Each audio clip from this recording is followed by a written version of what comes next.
நண்பர்கள் அனைவருக்கும் வணக்கம். பாகிஸ்தானுக்கு சரியான அடி ஒன்று கொடுத்துருக்காங்க. இந்தியாவுடைய ஸ்டைலில் மரண அடி கொடுத்துருக்காங்க. இதனால வெளி பிதுங்கி நிற்கிது பாகிஸ்தான். அதே போல இன்னொரு முக்கியமான செய்தி என்ன அப்படின்னா, பாகிஸ்தானுக்கு எதிராக சாட்டையை சொல்லிட்டு இருக்காங்க. பாகிஸ்தானோட நட்பு நாடு அப்படின்னே சொல்லலாம். பெரிய அவமானம் இதனால. அது என்ன அப்படிங்கறதை நம்ம இந்த வீடியோல தெரிஞ்சுக்க போறோம்.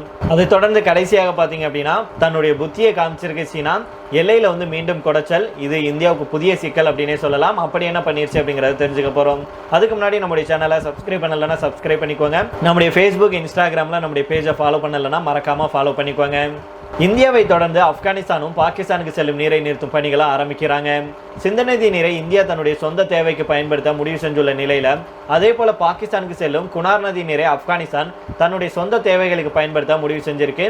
இது பாகிஸ்தான்ல மிக மோசமான வறட்சியை ஏற்படுத்தும் அப்படின்னு சொல்லியிருக்காங்க. இந்தியாவுக்கும் பாகிஸ்தானுக்கும் இடையே பஹல்காம் தாக்குதலை தொடர்ந்து மோதல் ஏற்பட்டுச்சு. அப்போது சிந்து நதி நீர் ஒப்பந்தத்திலிருந்து இந்தியா வெளியேறினாங்க. அதாவது பாகிஸ்தானுக்கு செல்லும் சிந்து நதி நீரை இந்தியா தன்னுடைய சொந்த தேவைகளுக்கு பயன்படுத்த திட்டமிட்டாங்க. சிந்து நதியை இந்தியா முழுமையாக பயன்படுத்த தொடங்கும் போது பாகிஸ்தான்ல மிக மோசமான நீர் பற்றாக்குறை ஏற்படும். இதற்கிடையில தான் இந்தியாவை தொடர்ந்து ஆப்கானிஸ்தானும் பாகிஸ்தானுக்கு செல்லும் நீரை நிறுத்தும் பணிகளை ஆரம்பிச்சிருக்காங்க. தன்னுடைய குனார் நதி நீர் வழித்தட திட்டத்தை செயல்படுத்த தாலிபான் அரசு முடிவு செஞ்சிருக்காங்க. திட்டமிட்டபடி இந்த திட்டம் செயல்படுத்தப்பட்டால் பாகிஸ்தான்ல மிக மோசமான ஒரு தண்ணீர் நெருக்கடி ஏற்படும் அப்படின்னு சொல்றாங்க. பாகிஸ்தானுக்கு செல்லும் குனார் நதி நீரை தன்னுடைய நங்ககார் பகுதிக்கு திருப்பி விடுவதே இந்த திட்டத்தின் நோக்கமாகும். இதன் மூலம் பாகிஸ்தானுடைய கைபர் பக்துன்வா பகுதிக்கு வரும் நீர்வரத்து கணிசமாக குறையும். ஏற்கனவே ஆப்கானிஸ்தான் பாகிஸ்தான் இடையே மோதல் போக்கு நிலவிட்டு வரும் நிலையில இது நிலைமையை மேலும் மோசமாக்கும். ஆப்கானிஸ்தான் டைம்ஸ் இது குறித்து ஒரு செய்தி ஒன்று வெளியிட்டிருக்காங்க. அதாவது ஆப்கானிஸ்தான் பிரதமர் அலுவலகத்தின் பொருளாதார குழுவின் தொழில்நுட்ப குழு கூட்டத்தில் குனார் நதி நீரை நங்ககாரில் இருக்கும் தாருண்டா அணைக்கு திருப்பி விடும் திட்டம் விவாதிக்கப்பட்டது. விவாதங்களுக்கு அப்புறம் தாலிபான் அரசு இந்த திட்டங்களுக்கு ஒப்புதல் அளிச்சிருக்காங்க. இறுதி ரிப்போர்ட்டுக்காக இந்த திட்டம் இப்போது பொருளாதார குழுவுக்கு அனுப்பப்பட்டிருக்கு. ஆப்கானிஸ்தானின் நங்ககாரில் நீர் பற்றாக்குறை நிலவும் நிலையில அங்கு விவசாயிகளுடைய நீர் தேவையை இது பூர்த்தி செய்யும். அதே நேரம் முன்கூட்டியே நாம சொன்னது போல இது பாகிஸ்தானுடைய கைபர் பக்துன்வாவுக்கு வரும் நீர்வரத்தை பாதிக்கும் அப்படின்னு சொல்லியிருக்காங்க. சுமார் 500 கிலோமீட்டர் ஓடும் குனார் நதி பாகிஸ்தானுடைய கைபர் பக்துன்வா மாகாணத்துல சித்தரால் மாவட்டத்தில் இருக்கும் இந்து குஷ் மலைத்தொடரில் உற்பத்தி ஆகுது. அங்கிருந்து தெற்கு நோக்கி ஆப்கானிஸ்தானுக்குள்ள பாயுது. இது குனார் மற்றும் நங்ககார் மாகாணங்கள் வழியாக சென்று பின்னர் காபுல் நதியுடன் இணையுது. அது மீண்டும் கிழக்கு நோக்கி பாகிஸ்தானுக்குள்ள பாயுது. அங்கு பஞ்சாப் மாகாணத்தில் இருக்கும் அட்டாக் நகருக்கு அருகே சிந்து நதியுடன் கலக்குது. இந்த நதி பாகிஸ்தானுக்குள் பாயும் மிகப்பெரிய நதிகள்ல ஒன்னாகும். சிந்து நதியை போலவே குனார் நதியும் விவசாயம், குடிநீர் மற்றும் நீர் மின்சாரம் உற்பத்திக்கு ஒரு முக்கிய ஆதாரமாக பாகிஸ்தானுக்கு இருக்கு. ஆப்கானிஸ்தான் பாகிஸ்தான் மோதல்கள்ல முக்கிய மையமாக இந்த நதி உருவாகும் கைபர் பக்துன்வா பகுதி இருக்கு. இந்த நதி பாகிஸ்தானுக்குள்ள நுழையிறதுக்கு முன்னாடி குனார் நதியில அணைகளை கட்டுவதே ஆப்கானிஸ்தானுடைய திட்டம். இதன் மூலம் ஆப்கானிஸ்தான் தன்னுடைய சொந்த நீர் தேவையை பூர்த்தி செய்ய திட்டமிடுறாங்க. இருந்தாலும் இது பாகிஸ்தானை மிக கடுமையாக பாதிக்கும் அப்படின்னே சொல்லணும். மேலும் பாகிஸ்தானுக்கும் ஆப்கானிஸ்தானுக்கும் இடையே இந்த நதிநீரை பகிர்வது தொடர்பாக எந்த ஒரு நதிநீர் ஒப்பந்தமும் இல்லை. அதாவது தாலிபான் அரசை இந்த திட்டத்திலிருந்து பின்வாங்க செய்ய பாகிஸ்தானுக்கு எந்த ஒரு சட்டப்பூர்வ வழியும் இல்லை அப்படிங்கிறது குறிப்பிடத்தக்கது. இதை மனசுல வச்சுக்கிட்டு தான் இந்தியா ஸ்டைல ஆப்கானிஸ்தான் பாகிஸ்தானுக்கு ஒரு மரண அடியை கொடுத்திருக்காங்க. முக்கிய நீர் ஆதாரம் காலி. இதனால விழிபிதுங்கி நிற்கிது பாகிஸ்தான் அப்படின்னு இப்ப சொல்லலாம். அதே போல சவுதி இப்ப பாகிஸ்தானை வெளுத்து வாங்கியிருக்காங்க. அவங்களுக்கு எதிராக சாட்டையை சொல்லட்டி இருக்காங்க. மத்திய கிழக்கு நாடுகளுக்கு செல்லும் பாகிஸ்தான் நாட்டினர் அங்கு பிச்சை எடுப்பதையே தொழிலாக செஞ்சுட்டு வர்றாங்களாம். இது குறித்து சவுதி அரேபியா தொடர்ந்து பல முறை எச்சரித்தும் பாகிஸ்தான் எந்த ஒரு நடவடிக்கையும் எடுக்கல. இதனால சவுதியே இது போல பிச்சை எடுப்போர் மீது கடுமையான நடவடிக்கைகளை எடுக்க ஆரம்பிச்சிருக்காங்க. இந்தியா, இலங்கை உள்பட தெற்காசிய நாடுகள்ல இருந்து ஒவ்வொரு ஆண்டும் அதிகப்படியான மக்கள் மத்திய கிழக்கு நாடுகளுக்கு போறாங்க. அதே போல பாகிஸ்தான்ல இருந்தும் இந்த நாடுகளுக்கு செல்றாங்க. இருந்தாலும் அங்கு செல்லும் பாகிஸ்தானியர்கள் எந்த ஒரு வேலையும் செய்யறதில்ல, மாறாக பிச்சை எடுக்கிறதையே ஒரு வேலையாக செய்யறாங்களாம். இதனால சவுதி அரேபியா, ஐக்கிய அரபு எமிரேட்ஸ் ஆகிய நாடுகள் இந்த வாரத்துல பாகிஸ்தானியர்கள் மீதான கண்காணிப்பை கடுமையாக்கி இருக்காங்க. குறிப்பாக சவுதியில பாகிஸ்தான் நாட்டினர் மீது கடுமையான நடவடிக்கைகள் எடுக்கப்பட்டிருக்கு. தங்கள் நாட்டுல பிச்சை எடுத்ததற்காக 56,000 பாகிஸ்தானியர்களை சவுதி நாடு கடத்தி இருக்கு. அதே போல ஐக்கிய அரபு எமிரேட்ஸும் பாகிஸ்தானியர்கள் குற்ற செயல்களில் ஈடுபடுறதுனால கடுமையான விசா கட்டுப்பாடுகளை விதிச்சிருக்காங்க. மத்திய கிழக்கு நாடுகளுக்கு இது போன்ற செயல்களுக்கு பாகிஸ்தானியர்கள் செல்றது தொடர்ந்து அதிகரிச்சுட்டு வருது. இது தொடர்பான டேட்டாவை பாகிஸ்தானுடைய மத்திய புலனாய்வு முகமை அளிச்சிருக்காங்க. அந்த டேட்டாவை பார்த்தோம்னா இந்த பிரச்சனை எந்த அளவுக்கு தீவிரமாக இருக்கு அப்படிங்கிறது நமக்கு புரியும்.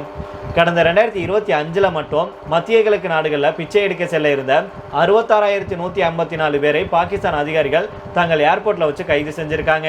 மத்திய கிழக்கு நாடுகளுக்கு இது போல பிச்சை எடுப்பதற்காகவே செல்வது தங்கள் நற்பெயருக்கு களங்கத்தை ஏற்படுத்துவதாக பாகிஸ்தானுடைய FIA இயக்குனர் ஜெனரல் ரிஃபத் முக்தார் அவர்கள் தெரிவிச்சிருக்கிறாரு. இது தொடர்பாக அவர் என்ன சொல்றாருன்னா, பிச்சை எடுக்கவே பலர் இது போல வெளிநாடுகளுக்கு போறாங்க. இவங்க பாகிஸ்தான் நற்பெயருக்கே களங்கத்தை ஏற்படுத்துறாங்க.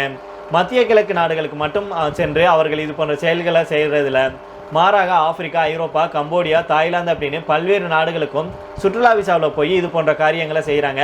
கேங் போலவே அவர்கள் செயல்படுறாங்க. அவங்கள தடுக்க கடுமையான நடவடிக்கைகளை எடுத்துட்டு வரோம் அப்படின்னு சொன்னாரு.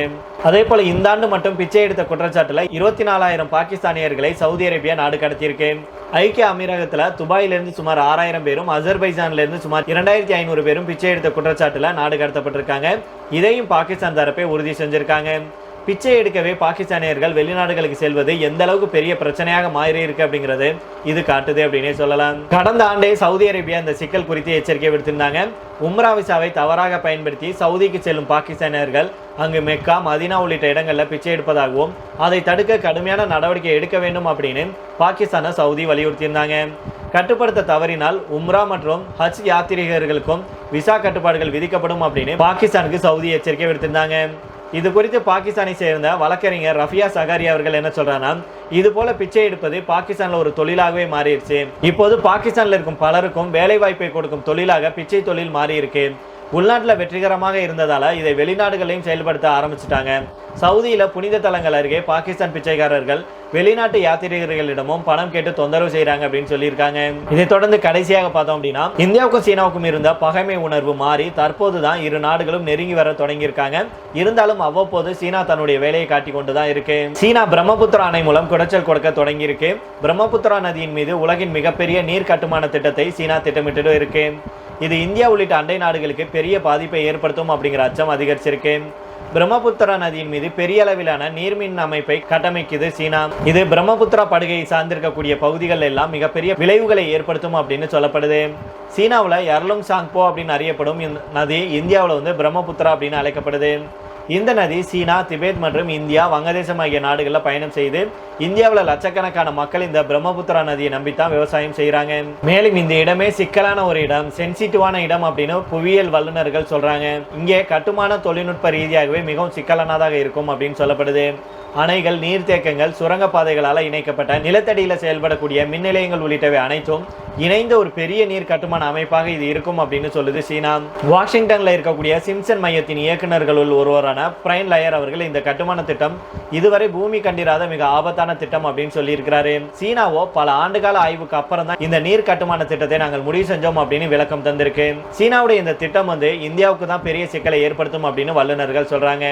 ஏன் அப்படின்னா, ஒரு நதியின் மேல் பகுதியில் இருக்கும் நீரோட்டத்தில் ஏற்படும் எந்த ஒரு மாற்றமும் அந்த நதி பாய்ந்து செல்லக்கூடிய அனைத்து பகுதிகளிலுமே தாக்கத்தை ஏற்படுத்தும் அப்படின்னு சொல்றாங்க.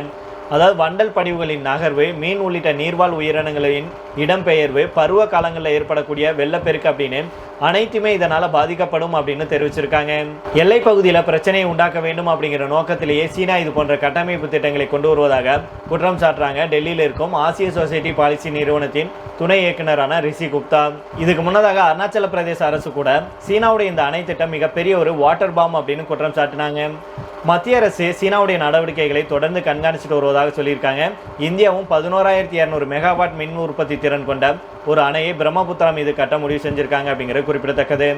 சரி நண்பர்கள், இதோட நம்ம இந்த வீடியோ முடித்துக் கொள்ளலாம். இதே பற்றி உங்களுடைய கருத்துக்களை கீழே உள்ள கமெண்ட் பாக்ஸில் சொல்லுங்கள். மீண்டும் நாளை வேறொரு செய்திகளுடன் உங்களை சந்திக்கிறேன். நன்றி, வணக்கம்.